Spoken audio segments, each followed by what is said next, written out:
সিক্রেটাইজের গত পর্বে আপনারা দেখেছিলেন রাজধানীর মোহাম্মদপুরের অপরাধ জগতের ভয়াবহ চিত্রের একাংশ, যেখানে রাজা ছিলেন কবজি কাটা আনোয়ার।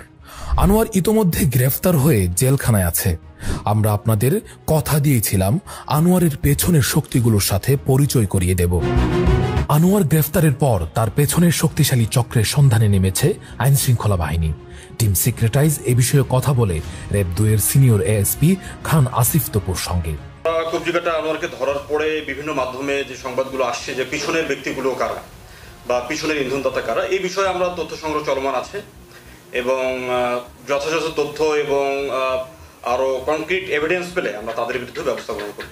বিচ্ছিন্নভাবে যে তথ্যগুলো আমাদের কাছে আছে এগুলো আমরা এক জায়গায় করার চেষ্টা করছি। তিনি জানান, আমরা আনোয়ারের সঙ্গে জড়িত অন্যান্যদের তথ্য সংগ্রহ করছি। আপনারা যে তথ্য দিয়েছেন তা যাচাই বাছাই করা হচ্ছে।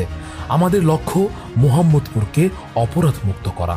বেসিক্যালি যে তথ্যগুলো আমাদের কাছে আছে এই তথ্যগুলো সবসময় আমরা নার্সিং করি এবং তথ্যের সপক্ষে প্রমাণাদি আমরা সংগ্রহ করার চেষ্টা করি এবং সেই অনুযায়ী যে ব্যবস্থাটা গ্রহণ করা প্রয়োজন আইন অনুযায়ী সেটা আমরা গ্রহণ করার চেষ্টা করি। তো যে ব্যক্তির কথা আপনি বললেন আমরা ওয়াকিবহাল হলাম, আমরা তথ্য সংগ্রহ করব।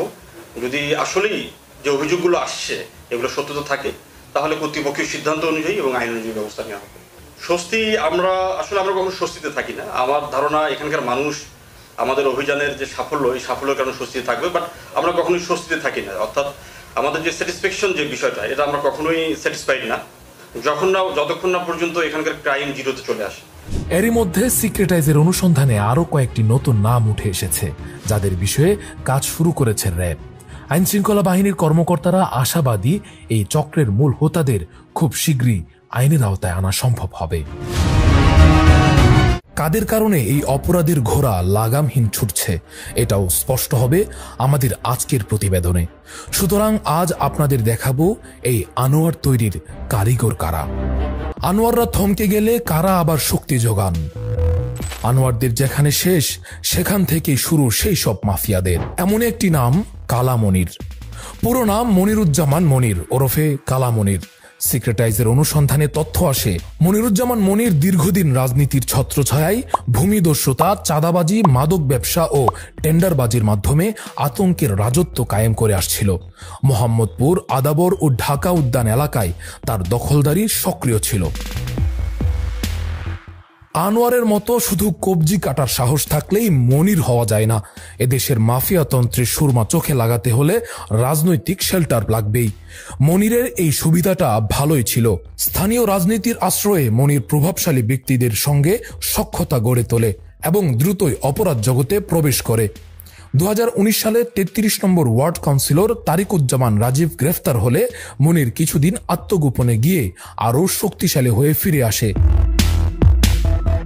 আদাবর থানা আওয়ামী লীগের সহসভাপতির পদ বাগিয়ে নিয়ে তার অপরাধ কার্যক্রম আরো বাড়িয়ে দেয়। মনিরের নেতৃত্বে আনোয়ার বাহিনী চাঁদাবাজি, জমি দখল ও ছিনতাই চালিয়ে আসছে।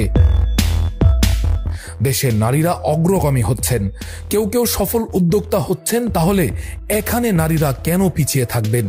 এমন জেদ থেকেই হয়তোবা মনিরের মা সাবিহা খাতুন মনিরের অনুপস্থিতিতে পুরো অপরাধ সাম্রাজ্য নিয়ন্ত্রণ করছে। মনিরের নির্মম বর্বরতার শিকার একজন ভুক্তভোগী নাজিম। তিনি অভিযোগ করেন মনির বাহিনী প্রথমে তার বাড়ি দখল করে, পরে মনিরের মা সাবিহা বেগমকে 1 লাখ টাকা চাঁদার বিনিময়ে তা ফিরিয়ে দেওয়া হয়। এই চাঁদা নেওয়া হয়েছে স্ট্যাম্পে লেখালেখি করে। শুধু একটু কল্পনা করুন, মোহাম্মদপুর এমন এক মুলুক যেখানে চাঁদার ক্ষেত্রে স্ট্যাম্প লেখালেখি হয়। এ যেন আত্মবিশ্বাস